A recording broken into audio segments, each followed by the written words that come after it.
Let's wrap this up.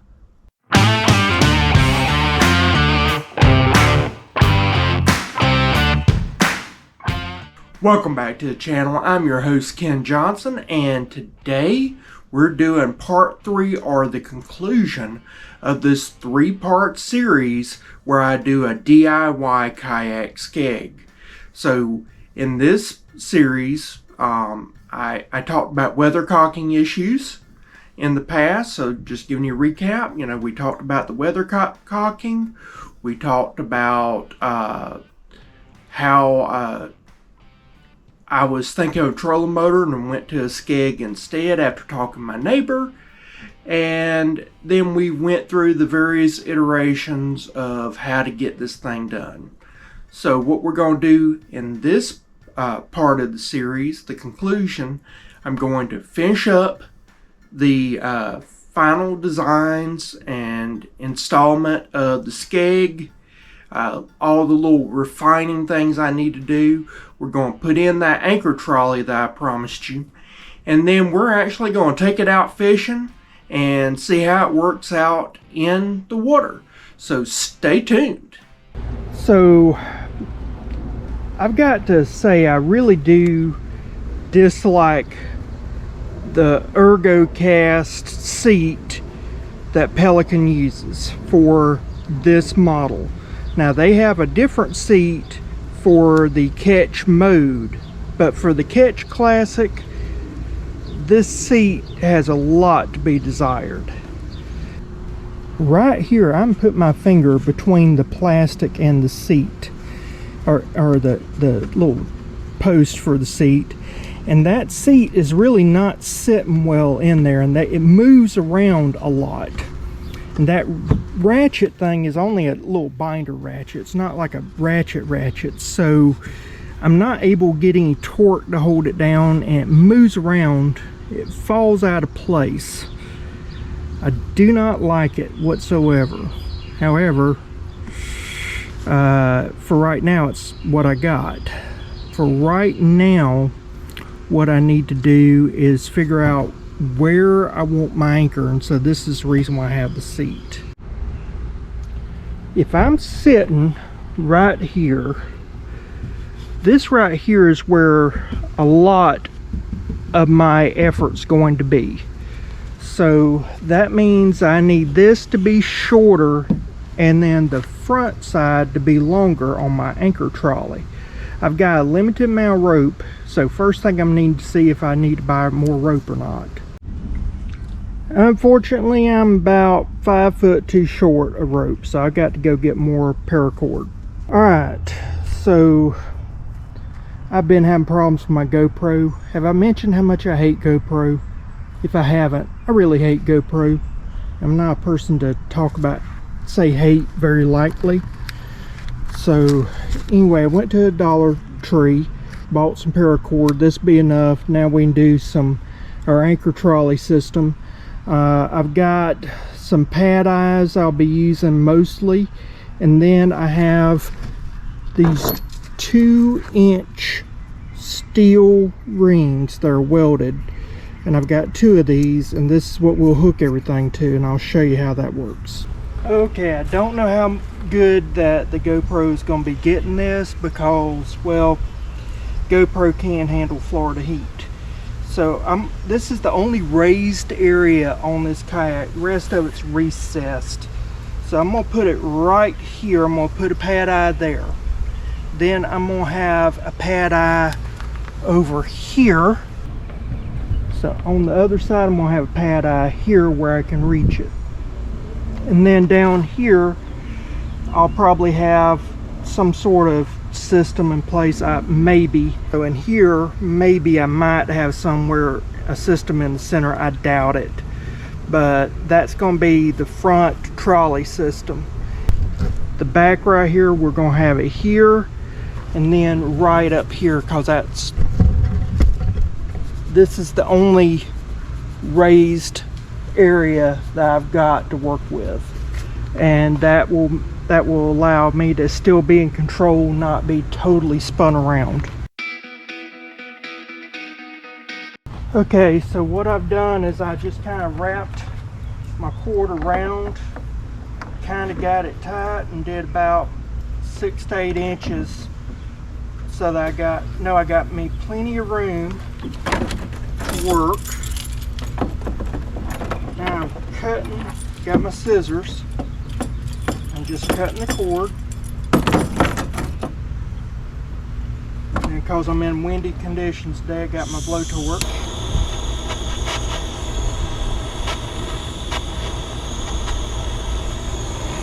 Tell you what, if you don't have these, get you one. They're not that expensive. Alright, now, see how this is going. How do we just go around like this?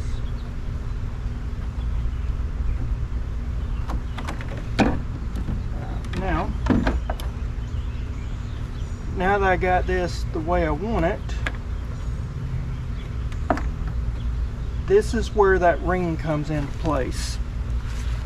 So first thing I'm going to do is do a double or do a uni knot. So I'm going to go right here, wrap around, do about 4 to 5.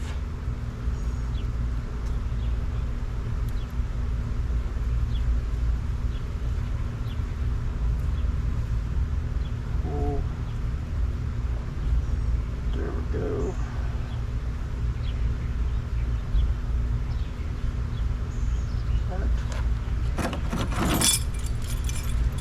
Cut this.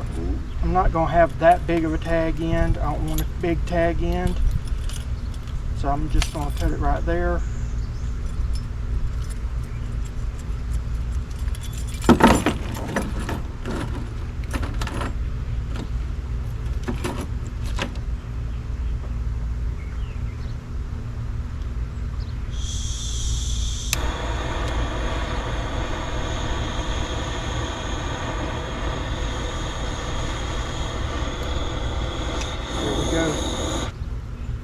Like that.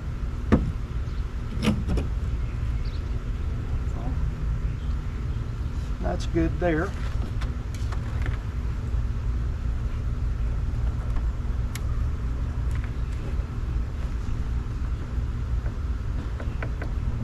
Now this is where you got to pull tight. You want to make sure you got a good tight taut system in place. So right now I'm pulling tight, using leverage my direction. Got it now pulled taut. Alright, coming over. There we go. Coming back. One more time. Now I'm going to tie this 2 or 3 times, and that will just tighten it real tight.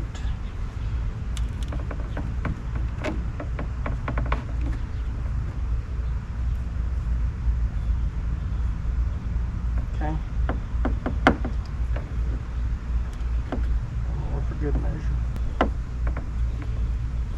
Now, this is nice and taut, it can move. I'll cut this.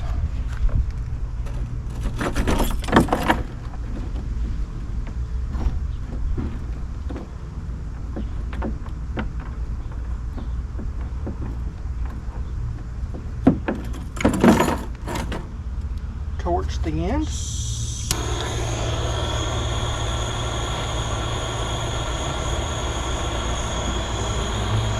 Okay. There we go.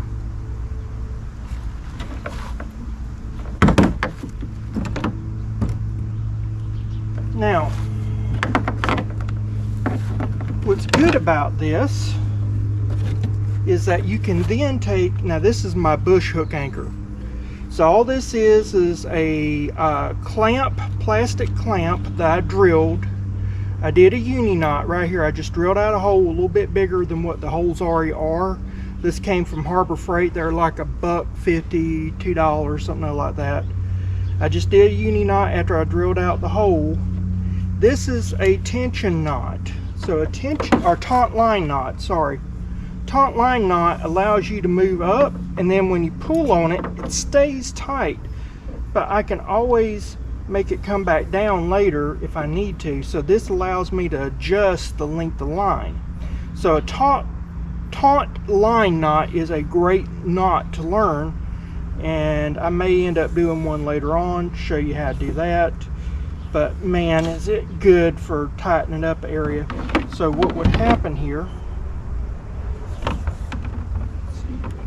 this right here, if I'm sitting in the kayak, all I'd have to do is pull this over to where I'm at. As long as I'm in the ring, I am okay. Now, if I decide that, oh, I don't like it this tight, or I don't like it this far away, I want to shorten the line up, I can shorten that line up to as far as I need to. So let's say I want it out to here. Now let's say I want to move my anchor. I can move it, and now it's at the front of the kayak, holding on a bush. Alright? So you want to make sure, and then I can always bring it back the same way. So you always want to have a way that you can control your anchor. You never want to put your anchor to the side of your kayak. I've done it before. I'm not saying that I haven't done it, but you're not supposed to tie it to like this handle here. And I've seen people do it. An anchor will sink your boat and flip you over more than any other thing in the world. It is the most dangerous thing on your vessel, where you're in a bass boat or a kayak. Now this is a limb anchor. I got a different one I'll show you that is a regular anchor, but I've got a trick I'm going to give you there. I learned it from window fishing. So, but this right here is my bush hook, or my limb anchor. And now, see, I can always bring it up. That taut line knot, it is just so freaking neat. I love it. It's just a good knot.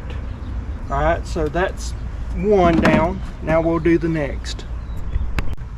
Alright, so we got another ring. I just went around the bottom here.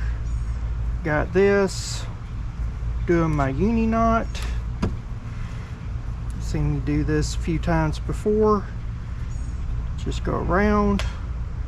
4 or 5 loops be fine.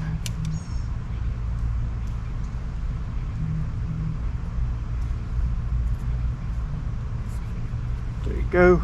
If you've never seen a uni knot, look up my video called The King of All Knots. It really does help out.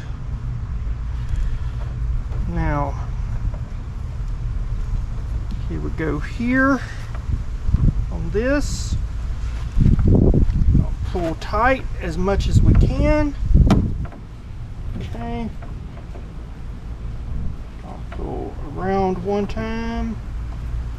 Go around. Oh.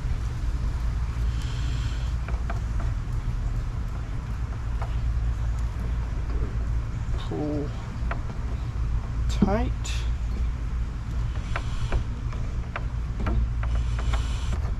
My fingers are too fat is what's happening.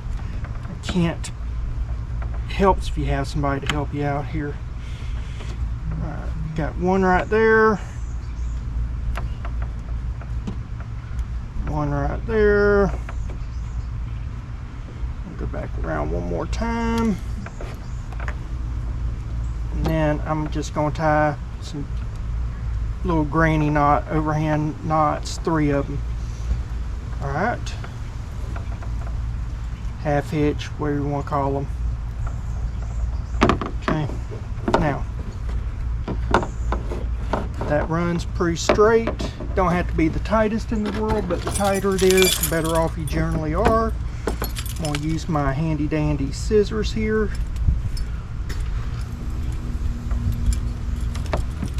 I tell you what, these scissors, they're on my keychain, my little Squatch multi-tool thing. But this right here is what I use all the time. I love it.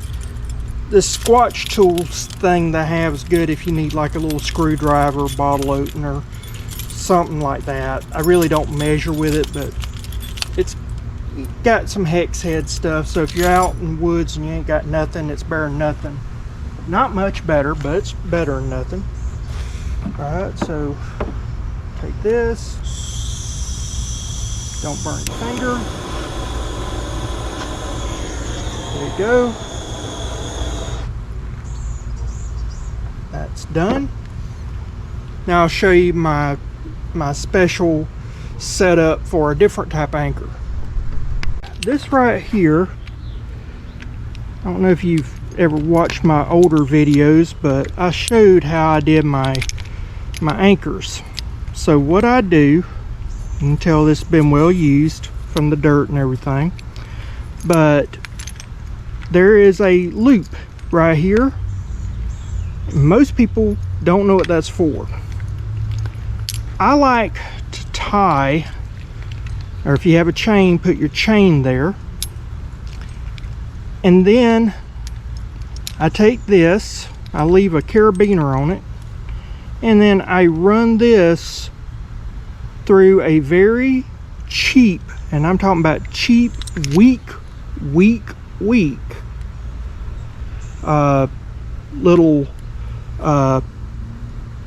zip tie. And the reason why, like I said, a anchor will get you in more trouble than anything on your boat. So let's say that it gets hung up on log. No matter how much I pull, I can pull as much as I want to and it's not going to go this way. But if I pull up, that's going to break. And when that breaks, that right there is going to flip that around. These are going to fold up and I'm pull it out. So that's the reason why I got my setup this way. Now I learned this little trick from Wendell Fishing. Don't drop your equipment. So Wendell Fishing is one that taught me this. It is basically you take a dog leash and I just took a rope, one of these ropes here, put a carabiner on it so that I can hook it to my my box, my kayak crate, and this stays on my kayak crate. And then I run this out and set, so there's a little thing there that I can actually set it to well, it helps if I set it. Alright, so it'll stay put and won't go any further, and then I move that right there and let it be free flowing. So everybody's used a dog leash, I'm sure, at one point in time. If you haven't, they're real easy. So locked, not locked. And what I do when you got your, let's say that this is hooked up back here. So I'm gonna pretend that this is hooked up to my kayak crate. You run this through here, okay? Now I always keep a few extra carabiners, but on this one we're going to use a little bit bigger one so they'll fit, but you can use that one. Have this like this, okay? Now it's going through my kayak, not bothering me one whatsoever. I can even put it under here if I want to, under the chair or whatever, but I like to keep it a little bit above the chair. I can let it do its thing, and then when I move this out, you know, let's say I'm gonna move it this way. Well, when I get to where I want it, I just reach right here beside me, and then I just stop it. So it's stopped. It's not going anywhere. It's hooked up to my crate, which is hooked up to the kayak, and I've got anchor dropped down here somewhere. And I can move that as far as I need to and hold my position, which is pretty neat. So that's another little trick I've got there. I'm actually thinking about maybe extending this out and using a taunt line, and then that would allow me to have more control. But I mean, I could even set this up here if I wanted to and put on my armrest or my seat. I could have it there. I could set it here if I wanted more control, do it right there. And then it's actually still connected up here. So there's a number of ways that you can mount this with just a little extra line and a carabiner. But I thought that was a neat trick. Window fishing had that trick, and I have used it and love it. In fact, I've told some of my friends about it. They love it, so we're using that. And so carabiner just stays right there. I always have 2, 3 of them, 4 of them, just for whenever I need something. I've got carabiners, and that's a good tip to have, is because you never know when you need carabiner or when one breaks. So I always keep them on my seat like that, and then I take them out as I need to. But that's my other kayak anchor setup. Well, it's been a crazy few days. So I bought a battery pack, and cause my other battery pack wasn't working on my GoPro, so I said, well, I'll get me another battery pack in case it was messed up. Got this one. Anytime something comes from Georgia, California, New York, or Kentucky, I get worried. And that's because I always tend to have a problem if something comes from one of those 4 states. And this came from Georgia on Amazon. They sent me a package of sour candies instead of this battery pack, so I had to wait for this. I also had to wait for some of these J hooks. Now these J hooks are cheaply built, so I bought the cheapest ones off of Amazon. You definitely get what you pay for. This is definitely not nylon like the padlocks here, or pad eyes, and they're definitely not of the same quality and caliber as the ones that are on my kayak already, but they'll work. But they took forever to get here. So suffice it to say, days have passed. Let's get started. First thing we need to do is get our drill, get some eyes. So I got some eyes here, get some screws. They come with really big screws, which I understand the need for that, but I don't know. I thought you would think that they would do it like countersink maybe, or do something where it wouldn't be so high up, because this ride's real high, so it's going to be hard to get stuff in. And these are not set far back, so you don't have much room between the head of the screw and this. So if I put this in here like that, you don't have much room in that spacing there. So, oh well, we'll see how it works. Got 2 eyes. These are called J hooks. So what I'm going to do is I'm going to put one right here. Thinking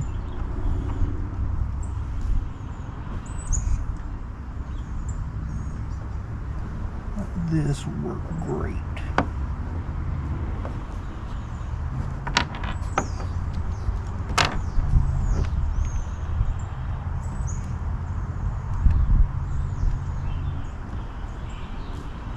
Actually, put it like that, and it won't impede anything.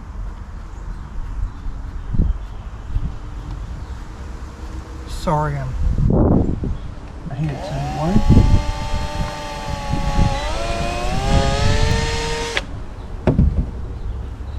Been a rainy or windy and cold morning already. It's in the 60s, which for Florida in the spring is crazy cold. But it'll be in the 80s before the end of the day, so it gets hot. And before long, you'll be 100 and something degrees. So.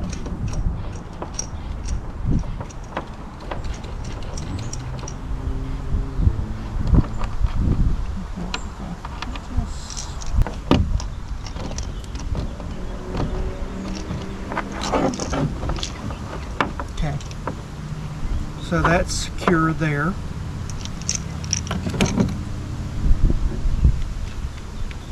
Now let's do the other.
That'll work. I just need to fix that. I'll be back with that. There we go. That'll work.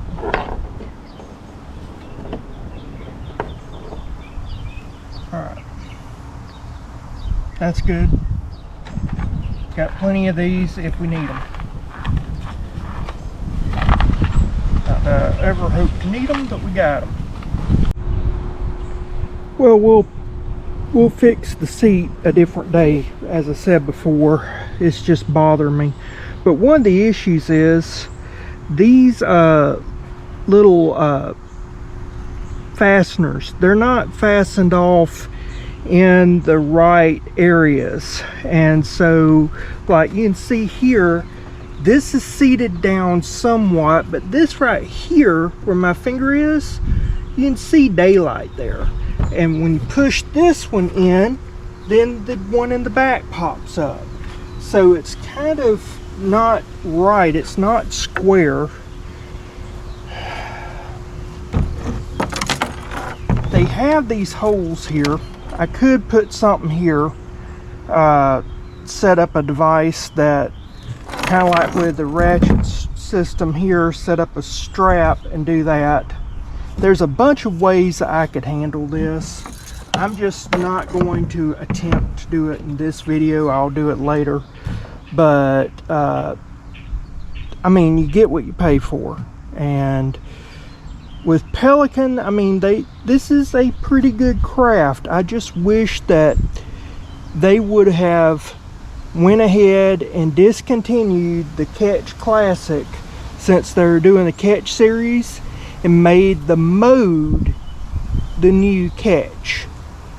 The Mode is probably the flagship of this line, that for a person that's wanting to go fishing and eventually upgrade a kayak, the Catch Classic is not one that I would recommend to upgrade. Not without putting a lot of money into it, Whereas the Mode, which is in the same series, the Ketch series, it already comes with scupper plugs. You can see where I actually had to make scupper plugs or buy them. I just made them because they're cheaper to make than they are to buy. So I have two rules with DIY. What you're doing has to be either far cheaper to merit all the time and resources spent to make them, or like with the Skeg over there, that you just can't buy it. Now, ironically, on the Mode, you do get a Skeg, but the Skeg is not where you can lift it up and down. It's a fixed Skeg that's on a bungee. You can have it all the way up or all the way down, but you cannot use ropes or anything to lift it up and down. But it comes with a Skeg. It comes with a scupper. It comes with a better seat that you can actually use as a standing platform. So for your money, I think you're better off getting a Mode in the Ketch series rather than a Ketch Classic 100, which is what I have. So that's my 2 cents on this. Plus it's a wider kayak than the Ketch Classic. I think Ketch Classic's time has come and gone. It's time to set it out to pasture. Pelican has done about as much as they can do, and I think that it's time to retire it and go to Mode. The other issue is that there is no back hatch. With the Mode, there's no need for a back hatch because it has a transom assembly that you can drill some holes, and you can do a trolling motor, you can do all sorts of stuff. So it's already set up for a person wanting to do the revisions. You can do those revisions very easily with Mode. You cannot do them with this. So but hopefully what I'm showing you with this Skeg, you can apply to whatever brand of kayak you have. Instead of using screws, if you have a back hatch, I would recommend using nuts and bolts, but if you don't have that, definitely screws would work. Alright, we're going to take this out on the water. I'm going to clean it a little bit because it's been under these oak trees and it's looking filthy nasty, and I'm going to clean it out a little bit, and then we're going to test out the product on the water, maybe catch a few fish, who knows. Alright, so we are getting set up. Got the Skeg right there fixing to try out. Got my goddaughter and her friend Marissa, they're out there. And so we're gonna have a outing on the water. We're fixing to head out. Skeg is working pretty good, so that's good. And I'll see y'all in a little bit. So now we gotta see if he's big enough to keep.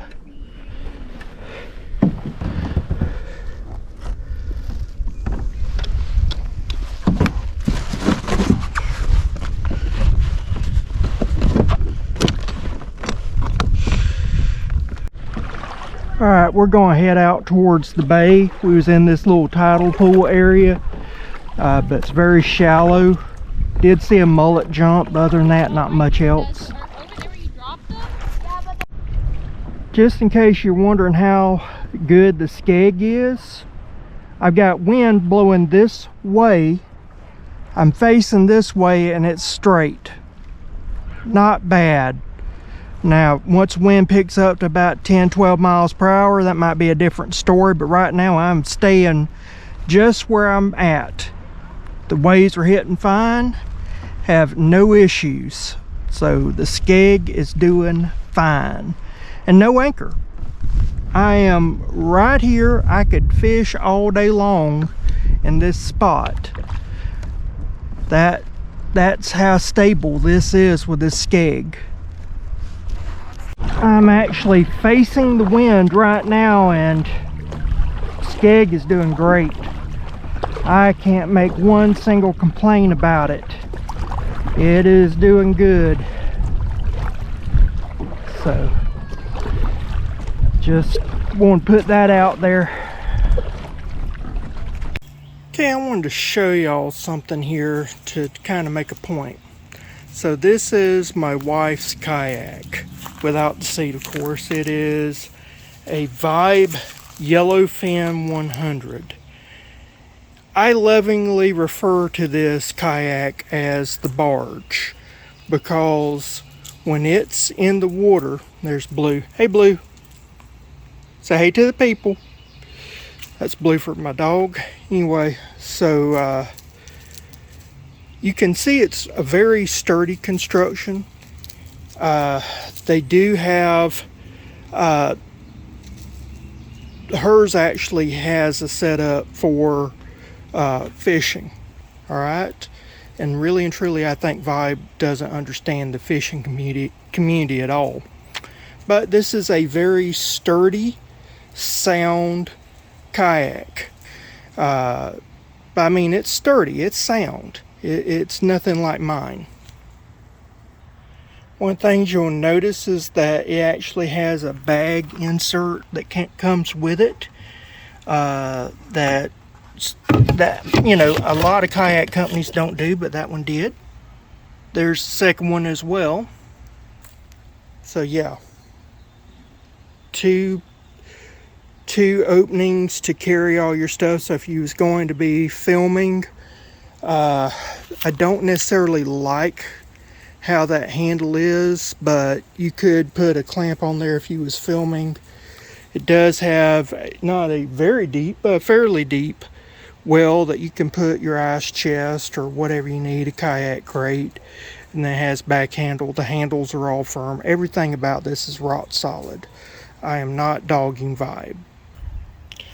Conversely, this is the Pelican Catch Classic 100. This is mine. All right, so you have your seat out of it right now. It doesn't come with scuppers. My wife's came with scuppers. Hers is about $300 to $400 more than mine, so understand that. Instead of being one piece of plastic, you can tell it is two pieces of plastic that are put together and just kind of melted together. And then I had to make this skeg, of course, so you're seeing this video, you've seen the skeg. One thing you have to watch out for is to make sure that these nothing is impeding this, otherwise it will not deploy. I had that happen one time before, but as long as you make sure it doesn't happen, it works out fine. There's my anchor trolleys, they work out fine. It only gets one hatch. The hatch has no insert whatsoever, so that makes a booger if you're going to try to do any type of filming, need a battery to be put in a space and it be contained. You're not going to get that, but it does have that front handle, makes it easy to clamp because it's going sideways. It is also easier to load up, but it also has that back end so that it can easily fit into the back bed of the truck, whereas that monster right there, it's more traditional kayak, traditional canoe shape. Two reasons that the Vibe acts like a barge and does not have to deal with weathercocking. The first is have a skeg shape here.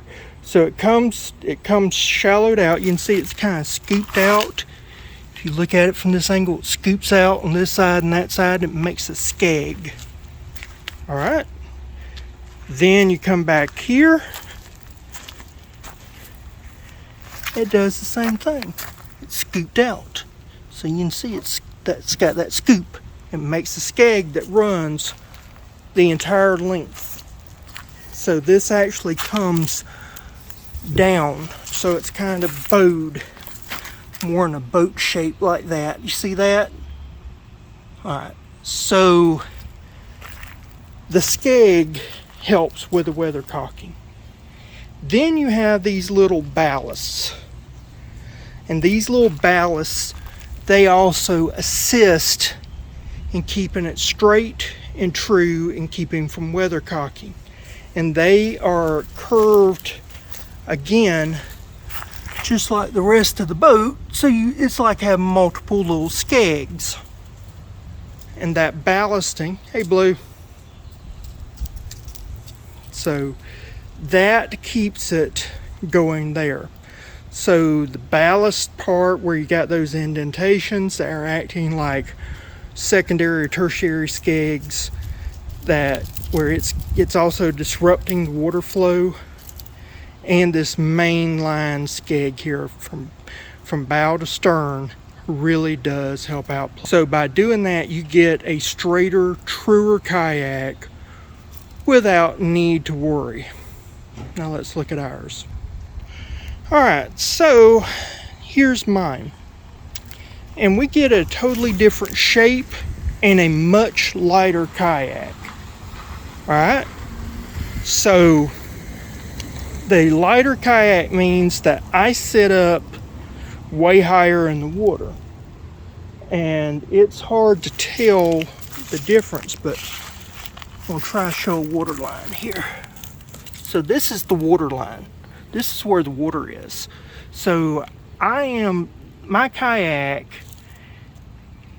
only about a third of the kayak is in the water. Not counting those two little spots there, but about a third of the kayak is in the water. The rest of it is above water. All right, that's not the case with my wife. My wife, that water line, I would say half of it is in the water. So you got a lot less boat in the water to do what it needs to do, and a lot less weight pressing down on it. Now, again, you can see the water lines there very faintly, right here and here. All right. Look at this shape design. They're really, it's more bowl shaped than boat shaped, because you don't have that displacement, water displacement profile like you do with Vibe. You don't get the skeg action because the front part, only just a few inches are in the water, and it's already breaking in to the two back ends here. And this is where the stability is, because now you've got pontoons. So it goes from a front skeg shape that we know about to pontoon shapes. Pontoon shapes react differently in the water. So you have no ballasting, you have no buffeting, you have none of that. You only have 4 scuppers. My wife, she has 8. So understand that. You got less scuppers. You have less points where you're getting rigidity, where they could actually have made this a little wider and truer. This is more uniform. This is like a john boat. And if you've ever been in a john boat, it's very tippy.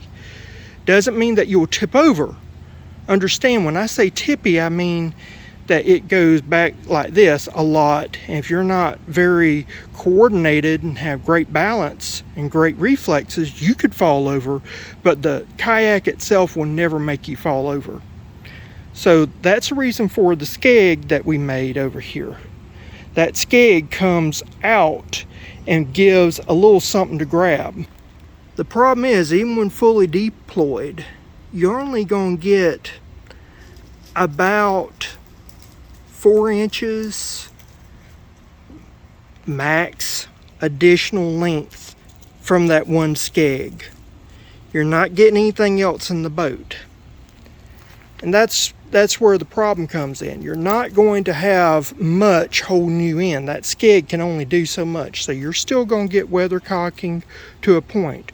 You're still going to get movement. If a stream is coming, it's going to push you because you're very, very light.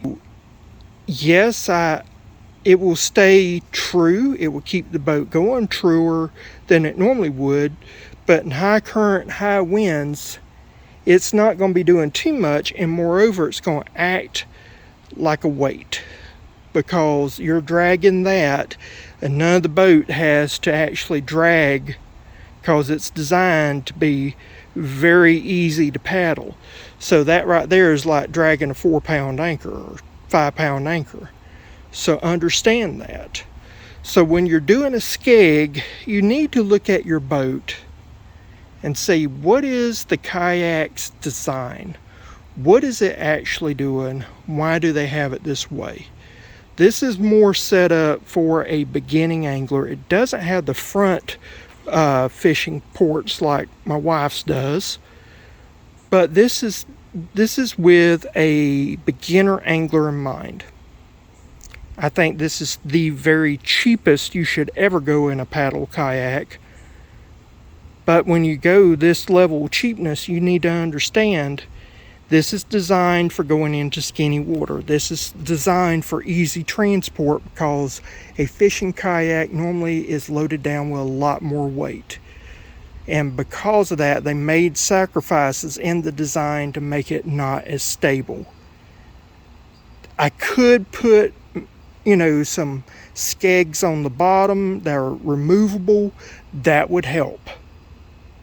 If you put that on there, you need to make sure that they are removable because those cause all kind of problems moving and everything. There's a ton of options, but you got to see why. Look, what I'm saying is look at the overall design and see why you need a skeg and what are the options besides a skeg.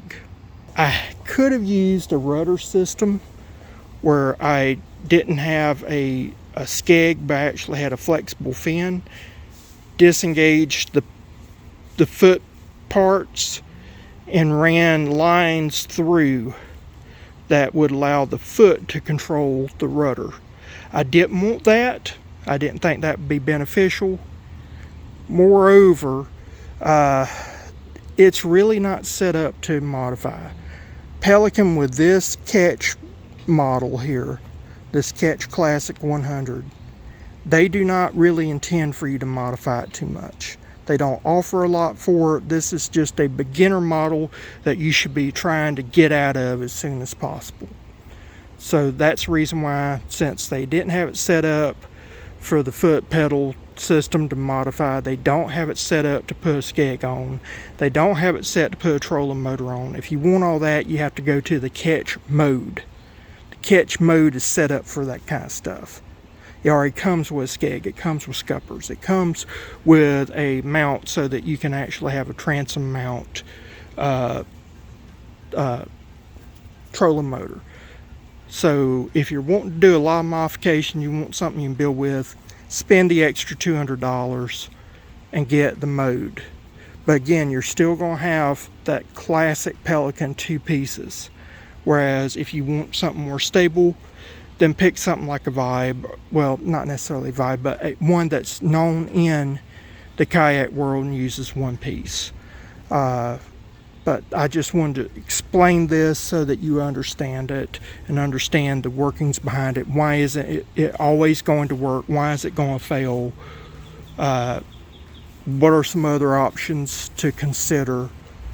And that's why I was trying to give you is some other options and also explain why even with my skeg, there's still going to be problems. And the only way you could really fix that, some of those, is trolling motor, but you don't want to have a trolling motor all the time. You also have to register it in a lot of states if you have a trolling motor, especially in Florida. So every single solution you have is going to have a different issue at play. You need to really understand the dynamics of it, the design, what you're trying to do, and what the pitfalls are of the decision.